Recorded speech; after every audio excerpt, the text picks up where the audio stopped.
back with another tropes video. Sorry I had to take last month off. I talked about that a little bit in my wrap up, I think, at the beginning of the month. Ooh, my hair doing? Murphy, I take notes and he's trying to sit on them.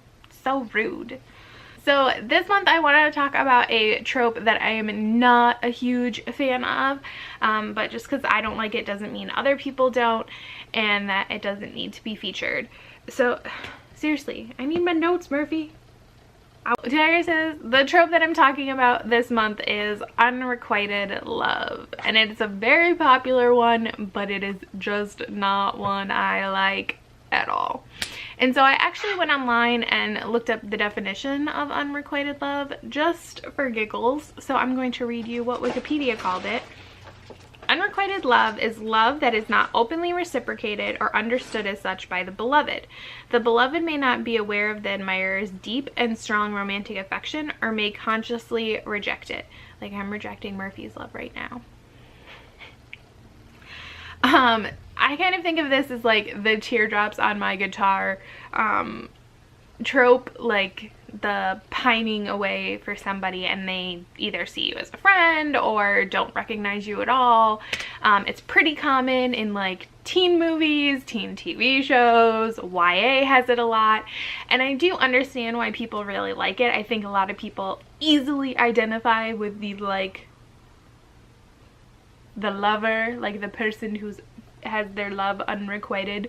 I've totally been there. Like I've liked people that didn't like me back. I get it. But for me, my main issue with this is that I very rarely buy the romance. So the romance in these kinds of stories typically go one of two ways in my experience. Way number one is that the beloved suddenly has their eyes opened for whatever reason and realizes that they love that other character, and they end up like connecting or whatever, and they like fall in love together, and for whatever reason that just seems always like forced to, not always. I have one book in my recommendations where it did work for me, but typically it feels forced to me. The second way that it happens is that typically another character will come along, and sometimes you'll have the person, the lover character will ask that person to help them make this other person jealous or something, and then they fall in love. Or it's just some random person that shows up and then they realize that this other person is better, that kind of stuff.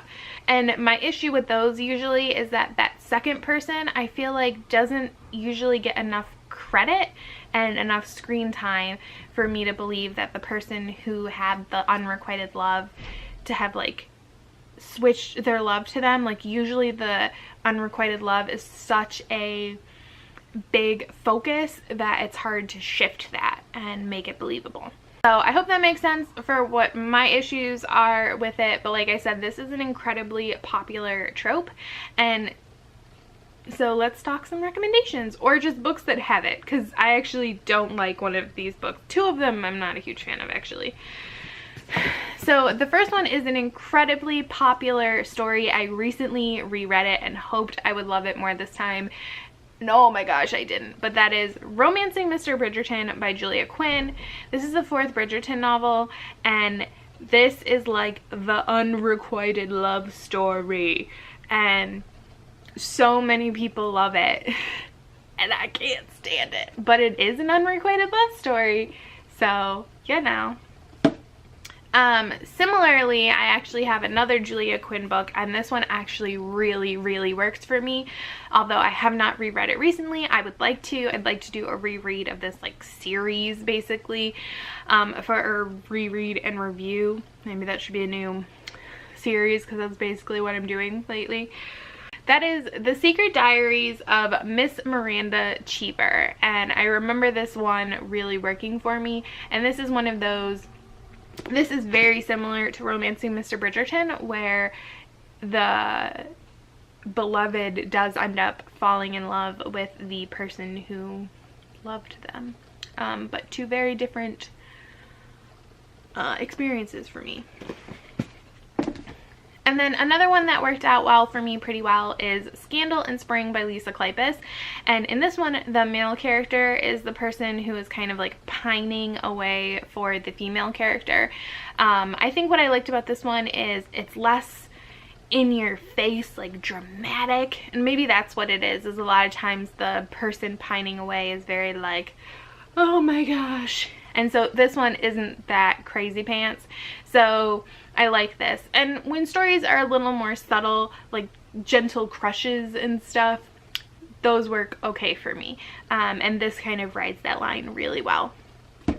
And then the last one I pulled is actually a YA book that I remembered being Unrequited Love, and that is Isla and the Happily Ever After by Stephanie Perkins. And I remember being super excited for this and then being a little disappointed, but this is the same thing, just in a YA version, and I thought I'd throw that in here just to spice things up. So those are my thoughts on Unrequited Love. Oh, and as usual, I will leave links to book lists for Unrequited Love. On Goodreads, actually, there's like tons of really detailed ones where it's like, there's generic Unrequited Love, there's like he loves, she loves, like all kinds of things. So you can go just like more specific with your catnip if you are into this trope. But those are my thoughts.